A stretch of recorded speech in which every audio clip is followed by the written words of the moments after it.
Guys, আমরা বাড়ির আজকে আছে না একটা পূজা।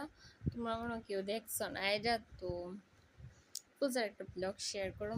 এখন আমি করতেছি এই সুপারি কাটতেছি। সুপারি তোমরা চিনো নি? গাড়া গাড়া ওই আমার সুপারি কাটতেছি। আর এই পূজাটা আমরা বাড়িতে না, সবার বাড়িতেই করে। আমরা তো গ্রামের মানুষ আর বেঙ্গলি বেঙ্গলি গাড়ি, তার জন্য দিকে সব পূজা করে আর কি। সব পূজা করতে হয় নিয়ম, আগেকার থেকে নিয়ম আছে। হ্যাঁ, তখন আমি আমি ওখানে ফ্রেশ হয়ে এসেছি। আমি উঠছি মনে হয় 6:30। তখন আমি মোবাইল দেখতেছি, তারপরে উঠছি, মুখটা ধুইছি, ঘর গুছাইছি, তারপর কিছু খাইছি। অনুমতি খাওয়ার নাই, নিয়ম ওই রাত্রে খাওয়ান, তার পূজাটা হইলে প্রসাদ খামো। এটাই কি করুম, খিদা লাগছে, তবে কিটা করবো, কিছু করার নাই। প্রসাদ খামো করে না, কিছু খাওয়ান যাইব বা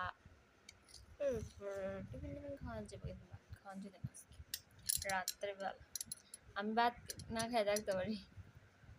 তোমরা সাথে পূজার ব্লগ শেয়ার করতাম নাকি? তোমরা আইসি আমি যেহেতু নিউ মানে ব্লগ শুরু করতেছি, ব্লগ করা শুরু করতেছি, লিখে শেয়ার করুম সব। তো আমি সুপারি কাটতে কাটতে মানে হালাত খারাপ হয়ে যাইতেছে। আমার দ্বারা ওইটাছে না, এটা আমি কিটা করতাম। কাজ যখন দিছি এটা করতেইব। তারপরে এখন এটা কাইটা লাই পুরো বইতে পারতেছি। তারপর স্নান করতে, স্নান অন্য সময় করে লাই যাতে আজকে দেরি করে করো। আরে অন্য সময় দেরি করে করি, আজকে রাত্রি করতে অন্য সময় রাত্রি করি। তো স্কুলে যাওয়ার লাগে পূজা দিয়ে দিব, তারপর প্রসাদ আমার তারা দেলাইতেছে, তারা বাড়ি দেলাইতেছে, যোগাসনা যাইতেছে। এটা আমরা বাড়িতে না, সবার বাড়িতে করে। যেহেতু আমরা ত্রিপুরার মানুষ না, ত্রিপুরা দেখে গেতেছে, এটা আমরা নিয়ম আর কি।